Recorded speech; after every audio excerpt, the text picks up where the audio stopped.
Olá pessoal, tudo bem com vocês? Estamos aqui mais uma vez gravando mais um episódio do DigoCast, que é essa terceira temporada. Lembrando que é uma pegada mais tecnológica, assuntos mais tech. E antes da gente falar um pouquinho desse episódio, do nosso convidado, eu quero aqui agradecer a Sicredi, né, nossa patrocinadora, que está sempre fomentando o nosso mercado local na parte de empreendedorismo, na parte de inovação, em tecnologia. Então, os nossos sinceros agradecimentos ao nosso parceiro, que é a Sicredi. Bom, nesse episódio aqui, rapaz, falar desse cara aqui, né, que é um amigo, primeiramente. Então, assim, sinto, né, muito orgulho de ser amigo dele. E é uma pessoa fantástica, professor, consultor, cientista de dados, programador, tem uma vasta experiência. Pai também não tá aí. Pai. Então, assim, estou fazendo um pequeno spoiler, né? Antes de passar a fala para o nosso amigo, que é o Abraão Nazário, que hoje a gente vai fazer um bate-papo sobre programação, codificação do futuro, IA, o que tá... Né, sobre essas novas tendências, tecnologia, os conceitos também, porque tem muita gente que ainda está aprendendo. Então, Abraão, muito obrigado por você ter dito sim, participar aqui conosco do DigoCast.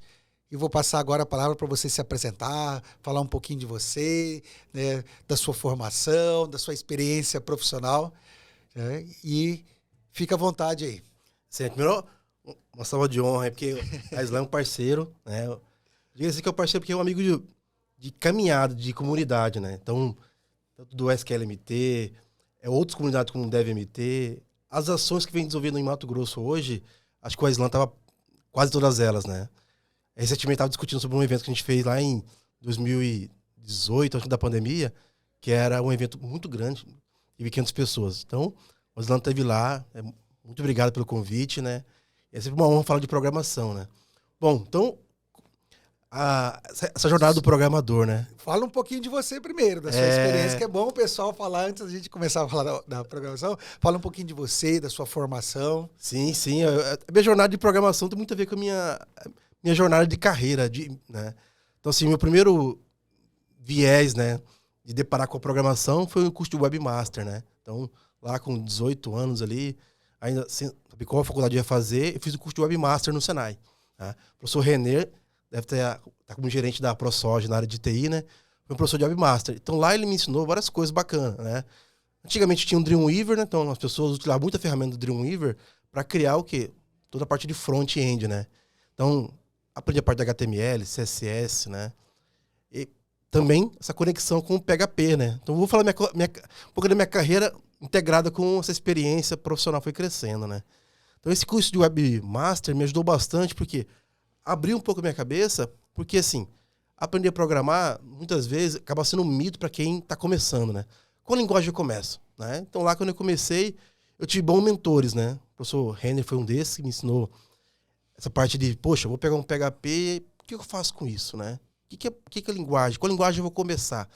Então, nesse primeiro curso, eu comecei a entender que eu conseguiria criar páginas web. Cara, foi fantástico. Porque assim, ainda que simples, né? Fazer um Hello World, né? Primeiro Hello World.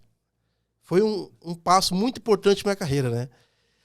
Com 18 anos, ainda sem saber qual era a minha profissão, juntou pro meu currículo, aí eu fui avançando.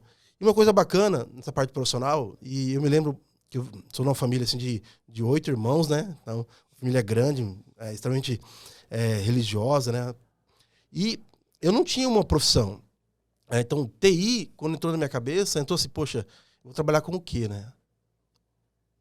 Fui pro quartel, né? Lá tive uma experiência muito bacana, porque lá eu comecei a ver produtos. Por exemplo, quero gerenciar um cadastro de visitante, né? Quero gerenciar um sistema de gestão de protocolos. Cara, eu não sabia fazer isso e comecei a aprender, sempre com aquela ideia de ter um mentor, né? Essa foi uma estratégia na minha carreira profissional, de ter uma pessoa de referência, né? Cara, e foi muito bacana, porque assim, no quartel, eu contei o Sargento Newton, né? Que é um cara que me deu toda uma base, né? Poxa, Abraão, vai por aqui. Cara, acho que você precisa fazer faculdade, né? Aí vem o primeiro mito. O programador não precisa de faculdade, né? E uma coisa bacana nessa história de não precisar de faculdade, né?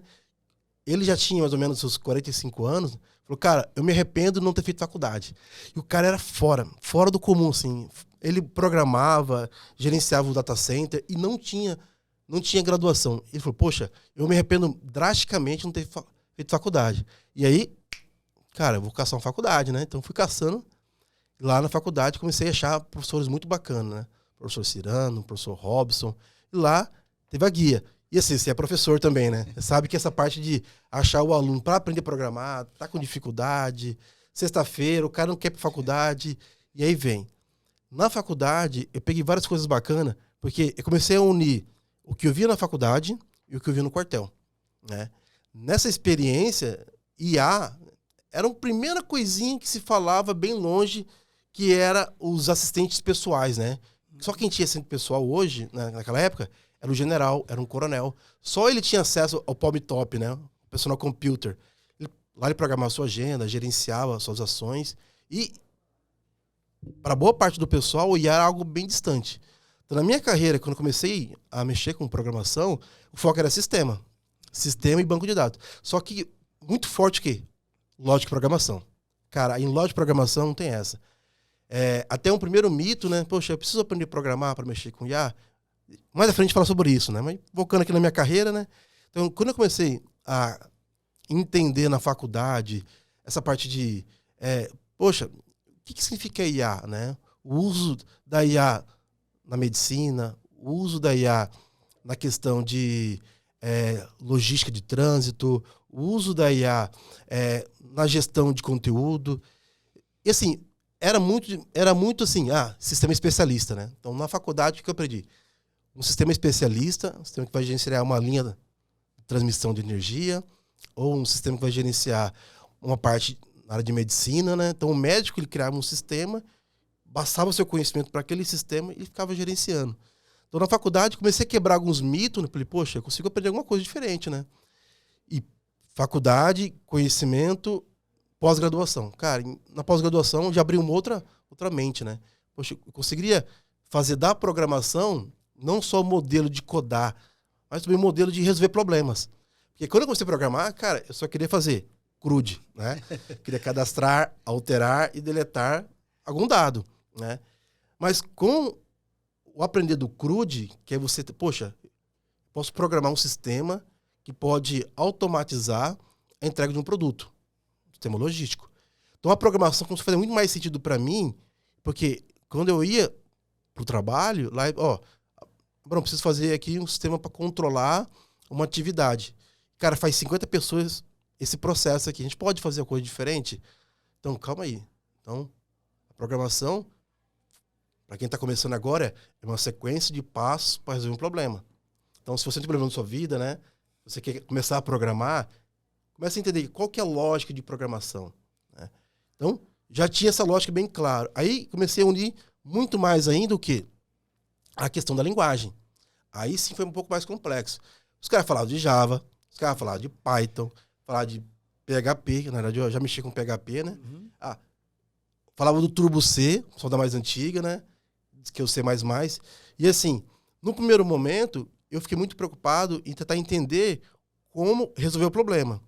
Não me preocupei tanto com a linguagem, porque na linguagem eu já tinha uma linguagem padrão, que era o PHP. E outras linguagens foram surgindo, na época o Python não era tão popular como é hoje. O que ficou legal? Quando eu comecei a ver os problemas, né, na pós-graduação, eu criei meu primeiro projeto. Então, meu primeiro projeto, ali na minha trajetória, minha evolução de carreira, meu primeiro projeto era um sistema para monitorar operar em espaço confinado. Cara, pensa assim, você tem uma ideia bacana e você precisa tirar do papel. Né? Você está com o papel agora aí, e como é que eu tiro do papel? Isso é programação.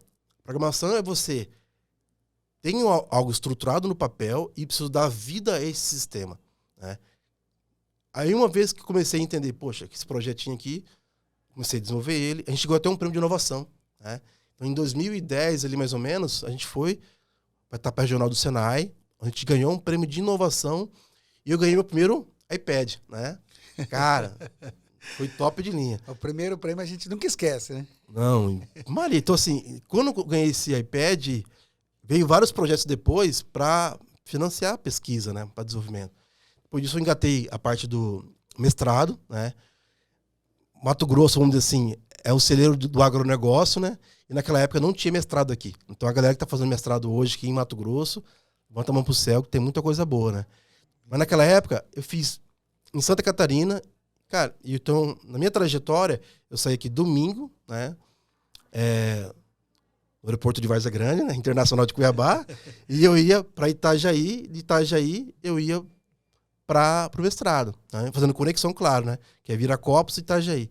Então, eu comecei a viajar para fazer o mestrado, e lá a gente começou a ver umas coisas bem diferentes. Na primeira aula do mestrado, a gente teve o quê? Um professor chamado Eros Comonello, tá até no Canadá hoje, né? Ele, na primeira aula, ele levou um drone, cara, em 2014. Pensa assim, 2014, ou você estava soltando pipa, ou você estava jogando como que é? As lan house antigamente. Nas lan house, ou PC game, então tinha muita coisa. Então, assim, em 2014, o professor levantou um drone na sala de aula. Cara, e eu não via muito bem isso daqui em 2014. Então, nessa aula, a gente começou a discutir muito mais, que é sistemas especialistas, a parte de linguagem de programação para IA. Por exemplo, na área de energia, isso é muito forte, né? Ele usa o Clipper, né? Então, usava o Clipper para pegar pequenas instruções para automatizar um processo. Por exemplo, no mestrado, eu fiz, por exemplo, um sistema para automatizar o chuveiro, né? E parece que é brincadeira, né? Aquele termostato que você vê no chuveiro, não tem? Sim. Cara, que tem uma lógica fantástica. Até me lembro essa questão que o professor Raimundo, ele era formado em engenharia elétrica, né? E foi subindo mestrado, doutorado, e voltou para dar aula na computação. Então ele veio com a base muito forte de programação. E eu disse, vamos lá, como é que funciona um chuveiro elétrico, né? Existe o termostato. Então você fazia toda a programação. Quando subir a temperatura, você vai aquecer, você vai esfriar a água. Então a gente usou um Clipper para fazer uma automação de um chuveiro elétrico. Cara, isso em 2014.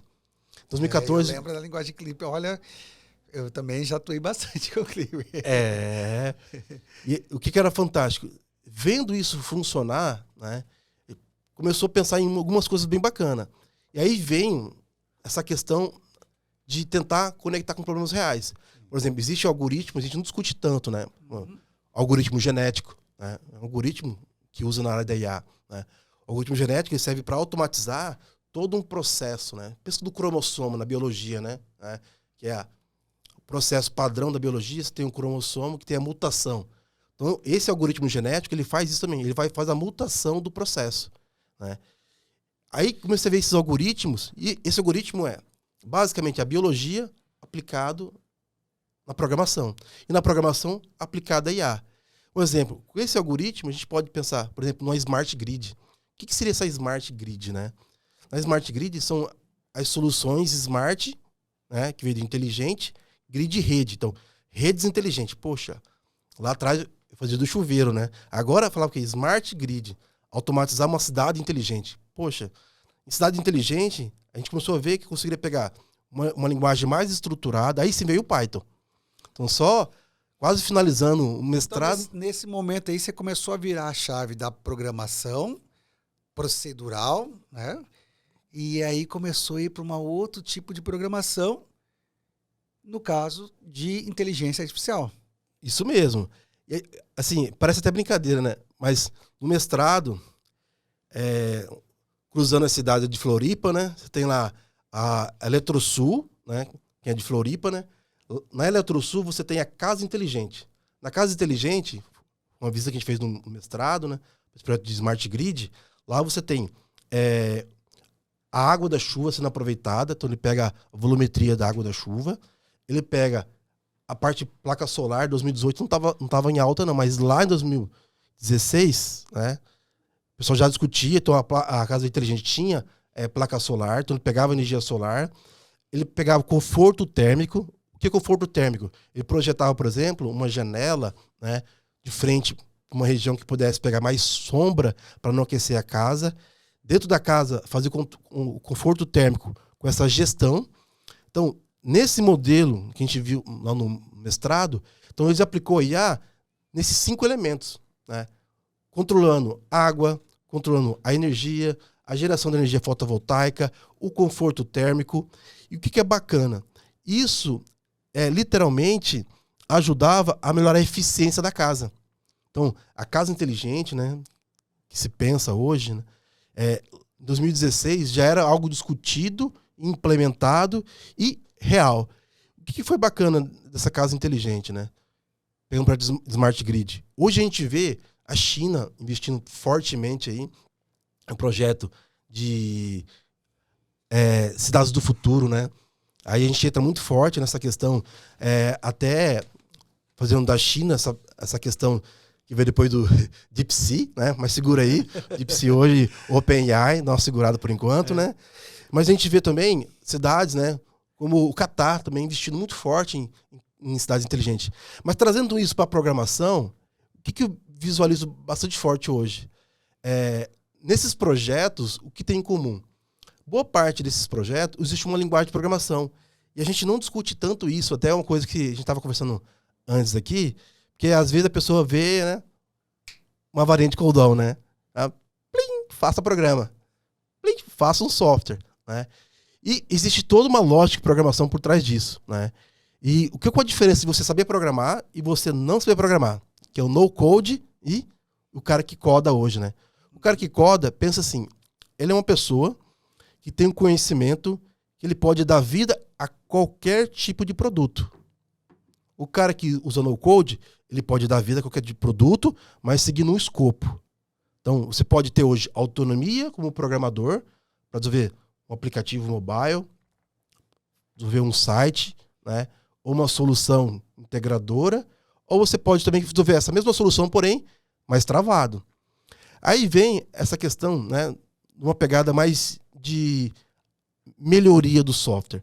Por exemplo, quando eu vou desenvolver um software, né, utilizando Python, aí vou entrar agora na parte de frameworks, né, que é a seção de consumo. Vou começar a falar de linguagem, mas pode ficar à vontade. Mas aí quando eu vou pensar, poxa, eu vou escolher um Python da vida, vou escolher um Genexo, vou escolher uma outra linguagem de programação, né, mais a nível proprietário, né, que é PLSQL, também vai seguir uma base, ou vou seguir uma linguagem mais open, né, que é um Python, um Java da vida, né.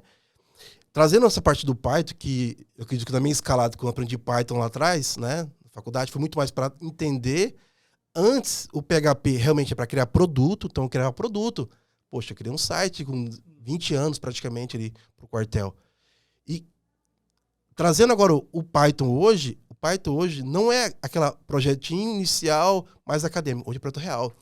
Então, hoje você pode usar o Python para criar BIs, né? Eu digo assim, existe até uma dica, né?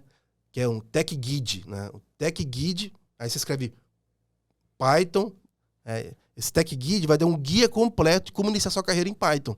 Por exemplo, eu quero começar fazendo só uma aplicação simples. Então, usar um Colab da vida, né? Vou acessar a plataforma do Google, né? Não preciso configurar nenhum ambiente, então só preciso ter uma conta de e-mail, acesso o Colab, e lá abre para mim um prompt, né?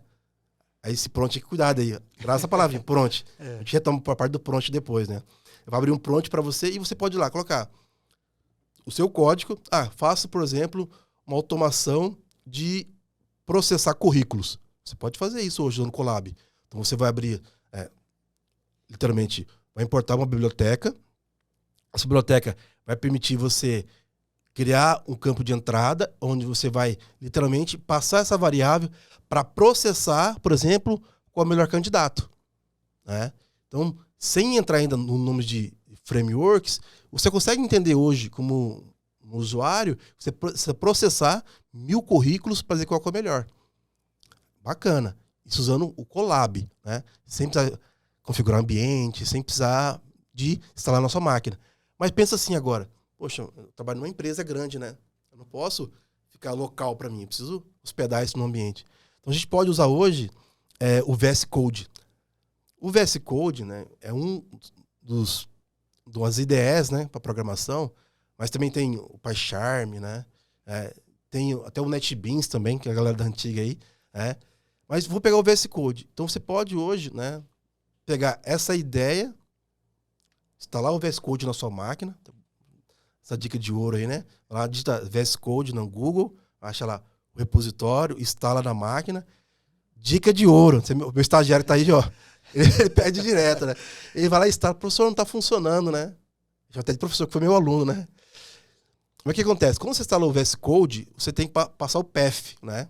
Que são as variáveis de ambiente. Então você precisa autorizar as variáveis de ambiente do VS Code, acessar o seu painel da sua máquina ali para configurar as variáveis de ambiente. Aí você consegue fazer o deploy, né? Que é instalar no terminal, você executou a operação do código, ele vai lá no prompt de comando da máquina e te devolve Hello World. Top de linha. Então, dica de ouro aí, marca o path. Então, você configurou um ambiente usando o VS Code, você pode importar bibliotecas. Aí vem uma coisa fantástica, que eu estou utilizando bastante hoje, né? Existem bibliotecas para você construir aplicações. Primeira aplicação, você pode fazer a parte de BI, né? A galera já usa o Power BI, ClickSense, né? Mas existe o Streamlit. O Streamlit, cara, eu digo assim, o Streamlit lembra aquela dica? Quer ter autonomia? Quer criar, customizar conforme a sua necessidade? O Streamlit, ele é isso. Ele consegue customizar todo o seu projeto. Pode gerar um BI, pode gerar uma aplicação, form, Aislan, preciso coletar dados, né? Mas não quero usar o Excel, não quero usar um form separado. Então no Streamlit ele vai gerar um form para você, né? Você passa esse link, a pessoa preenche os dados, automaticamente salva na base. Essa base pode ser em SQLite, ou Oracle, ou MySQL, né? Ou MongoDB no relacional. Então você passou esse formulário, a pessoa preencheu, automaticamente vai para a base. O Streamlit tem a opção de você gerar os gráficos, os KPIs, né? Você quer bastante na parte de análise de dados. Com o Streamlit, ele te permite você criar todos os dashboards com as ações. E qual que é a sacada de ouro? O Streamlit integra a biblioteca do Gemini, né? Do OpenAI, bibliotecas da Meta, de diferentes frameworks. Então você consegue hoje, junto com o Python, fazer raspagem de dados na web, trazer para o seu ambiente e agora começar o quê? Processar. Processar para gerar o quê? Volumes de dados cruzando para tomar decisão. Isso é um passo importante quando a gente começa a falar assim, por que usar? Agora eu vou pegar... Agora é o debate entre open e proprietário, né? Um diga assim, poxa, parece muito burro, né? Utilizar o Python se eu posso fazer no Power BI. Só vou clicar, arrastar componente ali, né? Entregar em curto espaço de tempo. Mas se quer um projeto completo que utilize automação de raspagem de dados, traga para uma base, que eu possa coletar via formulário, trazer para a base, eu posso pegar uma biblioteca de processamento de raspagem de dados, cruzar essa informação, pergunto, dá para fazer com o Power BI isso? Mais complexo, né? Mais complexo de fazer. Então, assim, é um assunto bastante interessante isso, né? E aí, né, essa questão de você tem que saber, né, o momento que você vai usar ou uma ferramenta open source ou uma ferramenta paga, né? E aí eu vou te perguntar o seguinte. No caso do Python, né, tem N bibliotecas, né, open source, né, que você pode utilizar, aproveitar, né? E aí nesse universo de inteligência artificial, tem uma questão bastante interessante que é o LLM, né? Que é o Large Language Model, né? E aí, né, o que você já construiu de algo sobre isso, né, que vai também, eu sei que envolve essa parte de raspagem de dados, mas eu queria que você falasse um pouquinho sobre isso aí pra gente. Show de bola. Não. Então, o LLM, que é a linguagem de processamento natural, ela literalmente vai dar duas instâncias para você. Primeiro, autonomia de você processar dados, grandes volumes de dados. E tem, dentro desse LLM, existe uma coisinha a mais, né? Que é grafos, né? Grafos para você processar em tridimensões as informações. Então, o LLM, por exemplo, usando em Python, você consegue trazer um grande volume de dados, o que a gente está fazendo hoje, né? Isso é muito bacana a sua pergunta. Porque com o LLM eu consigo pegar com um conceito, lembra da engenharia de prompt que eu falei lá atrás? Então, o LLM, ele tokeniza palavras, né? Então, por exemplo, a palavra corredor, né? Então, corredor é uma palavra forte, né? Então, ele pega o LLM, então é um algoritmo que tokeniza as palavras para gerar outras palavras. Então, o LLM, né, como uma engenharia de prompt, teoria do grafos, ele vai montar ambientes onde vai começar a cruzar palavras para gerar uma frase completa. Aí uma coisa bacana do LLM, que ele te permite você tratar toda a questão de processamento de dados, mas tem um problema sério, né? Que é os outliers, né? Ou, a gente fala assim, dentro do LLM, que são as anomalias, né? Quando você está falando de corredor, de repente ele traga lá um assunto que não tem nada a ver. Então o LLM ele vai processar dentro daquela base de conhecimento, né? Porém, pode ser enviesado. Enviesado é quando a resposta do algoritmo é fora do contexto que você pediu. Então, o LLM é uma questão muito forte. Existe o SOAP também, que é uma biblioteca em Python, que faz raspagem de dados, traz para você fazer a classificação, né? Isso é muito importante. Existe o Beautiful também, que é uma biblioteca em Python, que também faz raspagem de dados para você processar. E existe, dentro dessa etapa, algoritmo de busca, né? A gente aplica o LLM como linguagem, mas você tem algoritmo que você pode aplicar. Uma rede neural, uma rede bayesiana, algoritmo genético, né? Então, dentro dessa estrutura, você processou dado e você tem volumes. Beleza, eu não sei codar e eu quero começar a aprender. Uso o OpenAI, não é isso? Gemini versão 3.9 agora, 4.1, né? Vou lá, paga minha licença lá, coisa e tal, usa a versão Solar. Ajuda, né? Muito, né? Ajuda muito. E uma coisa que é bacana, assim, não é que você precisa programar sozinho, pelo contrário. Hoje, eu também utilizo dentro do VS Code, né, um compilador que ele corrige meu código, né? Então, eu uso um compilador do VS Code onde ele faz a correção. Por exemplo, declarei, por exemplo, uma classe para conectar com o banco de dados SQLite. Então, eu vou lá, só dica de ouro da estrutura do Django agora. Então, eu tenho um model, eu tenho o view, eu tenho um T de template. O Django é diferente das plataformas, que você tem MVC, você aprende na faculdade, né? Não é isso? É MVT, né? Isso. Então, MVC, que é Model View Controller. Django não, Python não é MVT, que é Model View Templates. Então, você tem um template lá, por exemplo, do model, que você faz o quê? Toda a sua estrutura para conectar com o banco. Você tem a view, né? Um pouco mais técnico, não é preciso falar, senão não tem como ter graça, né? Você tem a view, você define as rotas que você vai acessar da sua página. Ou buscar uma API externa, por exemplo, né? E você tem a URL, que é o parâmetro padrão de saída para o usuário. Então você configura essa estrutura. Ah, tudo bem. Configurei a estrutura de MVT, eu tenho meu template funcionando, e aí vem, para que eu aprendo tudo isso? Né? Porque, assim, programar é uma curva de aprendizado que, diga assim, se eu conseguir hoje fazer um cadastro de visitante lá atrás, isso já me deixava muito feliz, né? Top de linha. Qual seria o próximo passo? Dentro dessa questão de aprender a programar, você pensa assim, qual algoritmo eu consigo replicar hoje para melhorar o meu processamento? Um exemplo bem claro. Eu tenho um projeto com a Google muito forte, né? Utilizando o GCP, né? Mas tem um acelerador chamado Vertex AI, né? Então, quem é da Google aí, né? Vertex AI é um acelerador que você pode fazer o quê? O deploy no ambiente do seu código. Acaba sendo um pouco mais técnico, mas fica tranquilo, a gente vai colocar todo mundo na pipeline aqui. Então, o que é importante? Se você vai definir arquiteturas para você programar, se você for, por exemplo, resolver usando o Vertex AI, que tem o seu acelerador, eu vou usar o GCP como plataforma de processamento, né? Eu posso usar o BigQuery, né? Então, um exemplo aqui, eu posso ir lá, conectar na base, né? Na PGE, por exemplo, com autorização, com LGPD, com consciência, né? Então, posso conectar a base da PGE com o BigQuery. Posso trazer essa base. Com o BigQuery tem um um extrator com inteligência, ele consegue parametrizar esse conjunto de algoritmos que eu vou utilizar e vou usar o Vértice AI para quê? Para fazer o deploy do meu ambiente. Né? Aí, nesse deploy do ambiente, posso fazer assim, problemas reais agora. Eu quero, por exemplo, monitorar o transporte de carga. Né?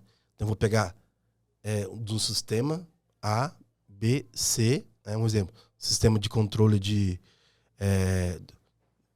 barreiras ali, que é pedágio, né?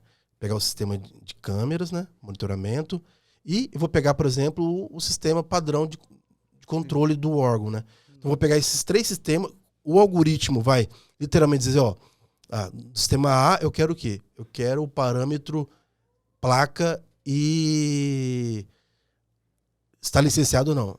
Sistema B, eu quero a nota fiscal. Né? No sistema C, eu quero utilizar a questão de se está ou não em conformidade com o Detran. Então, eu peguei esse conjunto de informações, apliquei meu algoritmo no Vértice AI, ele vai processar e vai trazer para mim esse resultado. Isso usando a ferramenta Google. Vamos sair agora da Google, vamos ir para Cloudera. Né? Já que a gente falou de a parte de IA, vamos navegar em 3 Big Techs hoje. Tá? Então, na Cloudera, né, aí vem uma coisa muito bacana que não dei muita ênfase, mas é importante. Né? Eu dou aula de pós-graduação, né? Tanto na UFMT como na FATEC, né? E outras instituições. E a gente sempre ensina o aluno a começar pelo Open. Então, existe o Hadoop, né? Uma coisa muito bacana do Hadoop, que ele é uma explicação bem simples de quem joga baralho. Né? Você joga baralho? Já fui jogador de baralho. Hoje, muito pouco, né? Nem tanto. Então, você tem lá o Ás de espada, né? Copas. Então, o Hadoop, ele é literalmente burro. Por quê? Ele sozinho não faz nada. Ele precisa de um monte de clusters, um monte de máquinas para processar. Pensa assim, a gente está dentro de uma caixa processando só aqui, ó, só o seu CPF, só o CPF. Cara, agora eu quero saber a vida pessoal do Aislan. Tá até coçando, né? Vou lá na rede social dele, ó. Tá vendo aqui, ó? Tá processando aqui, ó. Processando aqui. O Aislan bate mais ou menos, não. Agora eu quero saber a vida pessoal da esposa dele. Tá batendo lá. Bate outra mão agora lá. Agora eu quero saber quanto ele tá arrecadando imposto de renda. Tá vendo? Agora o Hadoop vai pegar toda essa informação e no único ambiente devolver para a Receita Federal. Então eles usam o Hadoop para processar um grande volume de dados, claro que aplicando um algoritmo fantástico, que também utiliza inteligência artificial, e devolvendo uma informação que muitas vezes ela vai estar aqui no Brasil, mas pode ser processado na China, no Japão, nos Estados Unidos. Então o Hadoop, ele processa em disco. Isso é muito importante essa discussão. Né? Porque a gente fala, poxa, para que usar o Hadoop? Né? Então, processei esse grande volume de dados para a Receita Federal usando o Hadoop. Cara, mas eu quero um sistema mais simples, mais leve, né? Respira, né? Respirei aí, sei lá. Ficar mais tranquilo. Mais light, né? Posso usar o Spark. Cara, o Spark, ele roda o quê? O Spark roda em memória. Cara, é um pouco de idade do professor, né? O professor não sai da veia. Então, o Spark, ele roda em memória. Então, assim, eu posso processar todo esse conjunto de informações. Claro que ele usa um conceito um pouco de frame a frame, né? Ele é muito mais rápido, porém com uma precisão um pouco menor que o Hadoop.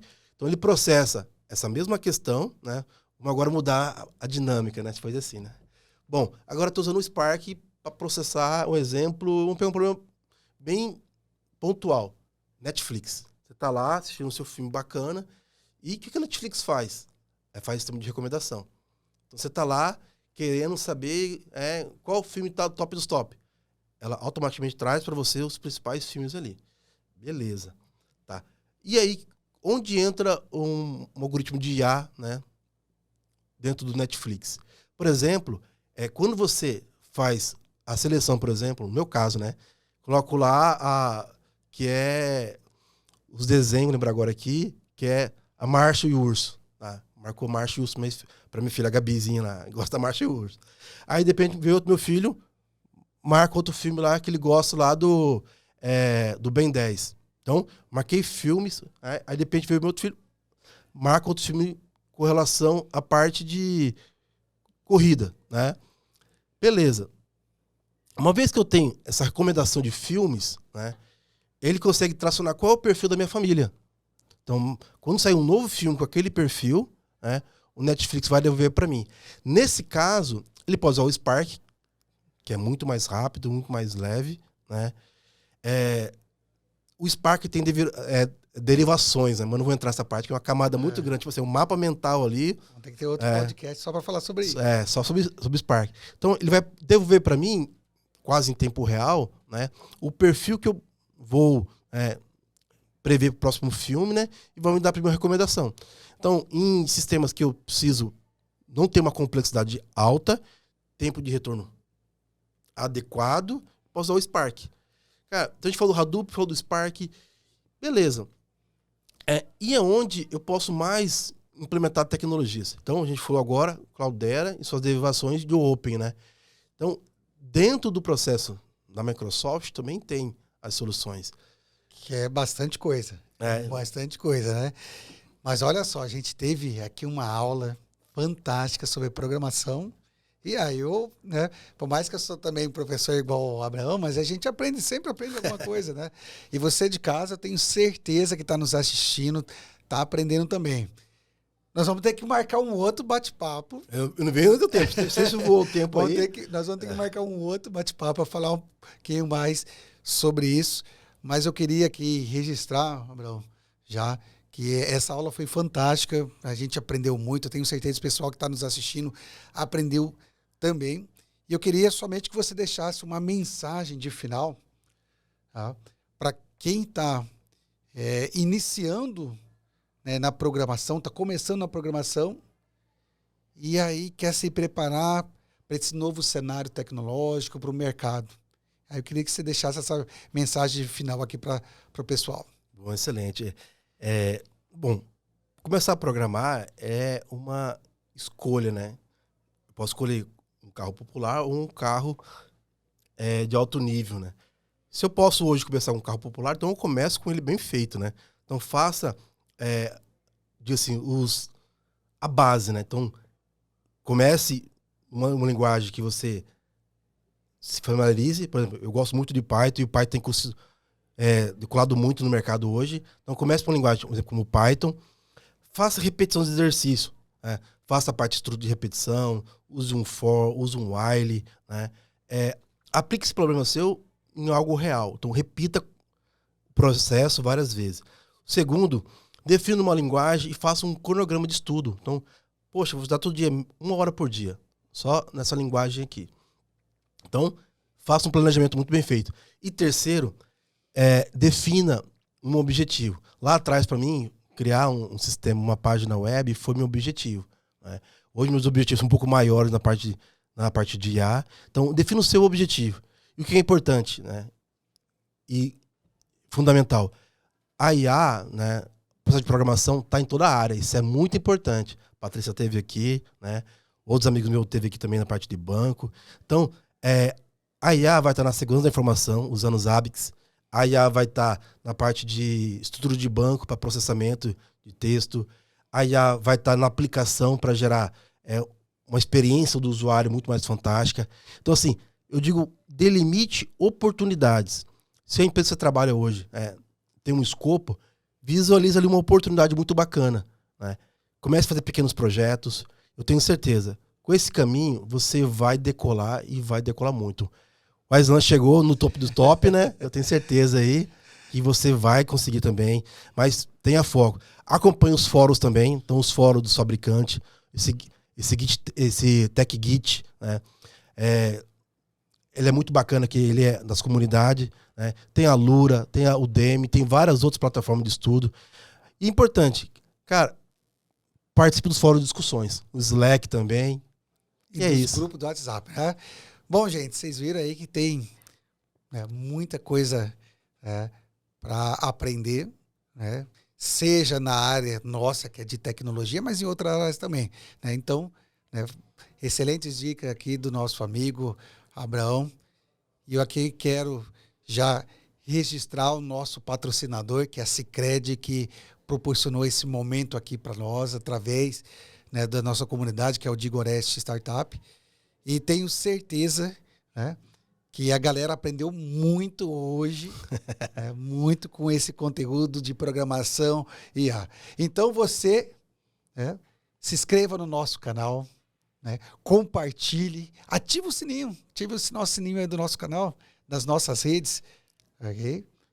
E até o próximo DigoCast. E a meta, DigoCast. deu like lá.